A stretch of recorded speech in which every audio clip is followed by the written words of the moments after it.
horrified. He looks closer to see the dead man's face in the dark. Closer. Closer. And then its eyes bulge out and screams. So gross. Horrible. Hey-oh, super twist. Nice. What's up, everyone? This is Axiom, aka Ryofu, and this is The Gaming Harbinger. The Dark Pictures Anthology, Man of Medan, is a game that is a part of a horror series that will be masterminded by Supermassive Games. That is the developer behind the PlayStation 4 exclusive Until Dawn. While Until Dawn wasn't a perfect game, it had performance issues, but it had a great sense of atmosphere, decent scares, solid graphics, and a story that may not have been mind-blowing, but was told exceptionally well. This is what Supermassive Games is good at. They know how to tell a story, especially scary stories. Sometimes it's not what you say, but how you say it.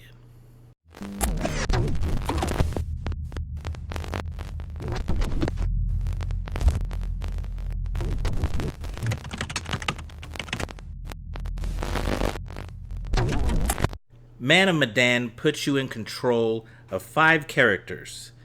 The charismatic brother Alex, the nerdy brother Brad, Alex's girlfriend Julia, Julia's drunk off his ass brother Conrad, and last but certainly not least, the captain of the ship Fliss.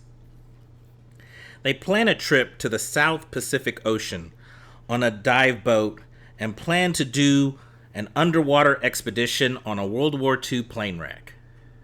As the day progresses, unexpected events happen that cause them to be attacked on their boat, and their only means of escape is to jump on a ghost ship. You heard me right. Now, for those that have not played Until Dawn, I would say it's similar to a Telltale game or Detroit. These games are mainly quick time event focused and very linear. You also get to decide on how characters react to certain events. This can be a lot of fun. It allows you to make friends or family members become closer or allow them to grow further apart. I think with games like Detroit and Heavy Rain, you are using literally every button, so it can get a little tricky. In the case of this game, it's a little simpler, so you can rest easy on that. Obviously, these type of games are not for everyone. At its core, you are playing a slasher film, which to me is a testament to the talent at Supermassive. It's not that Man of Medan is telling this epic story, but they are superb at crafting atmosphere and ambience. It's not just one of these things either.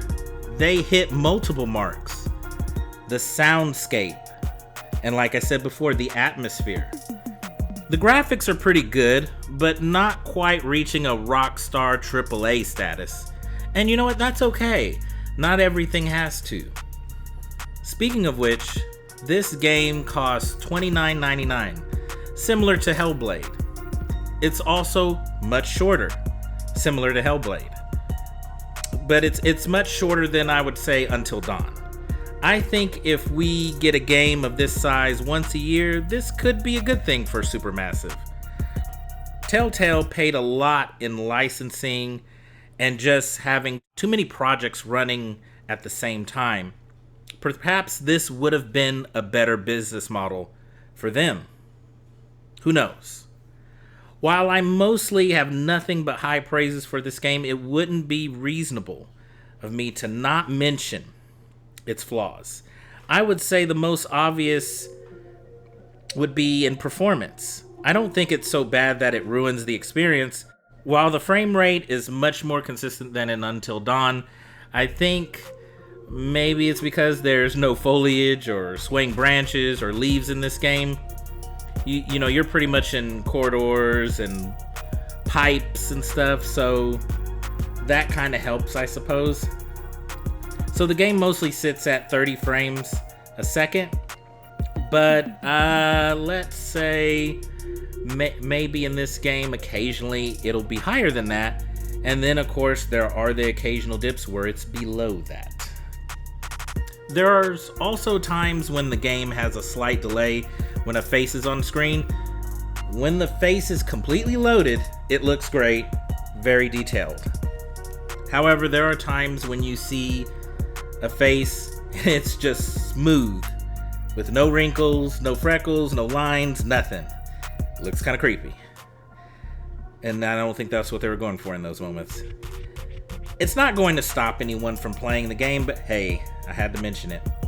It's also worth noting that these issues happened in Until Dawn as well, so this isn't a new thing. The worst thing I saw in the game was when the prologue was completed and credits were rolling, and you have this nice metal track, you're trying to catch a vibe, and then the game comes in and it just runs like crap. I don't know what the hell is going on in this scene, and I'm not sure what's happening, but it's almost like it's a full motion video clip, so not in-game graphics, but it's acting like it is in-game graphics and just major stuttering. Even the track was stuttering. It was very strange.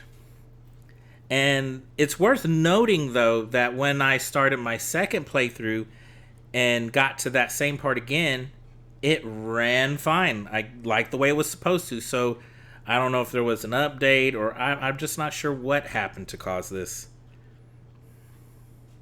So there's a multiplayer mode where you can play with friends and you can do stuff in one area and then they can be doing stuff in a completely different area. This could get really spicy. Unfortunately, I don't know anyone amongst my friends that has picked this game up, so I didn't get to test this out.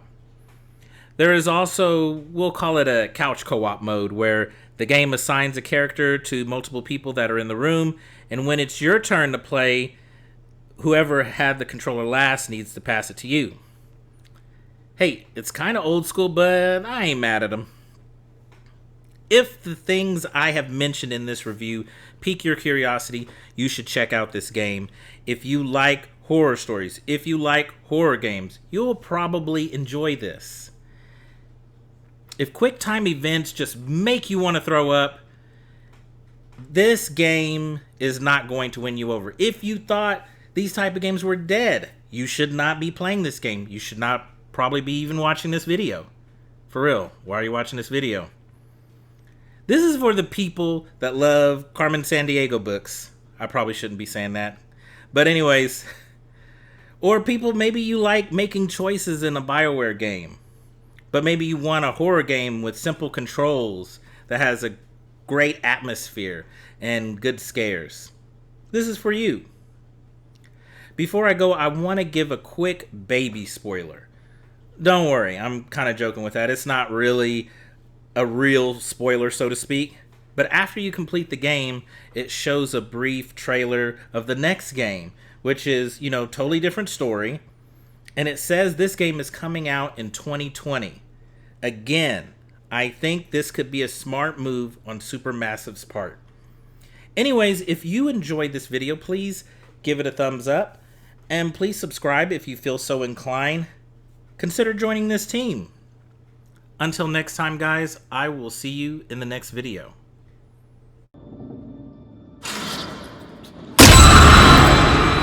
What is it?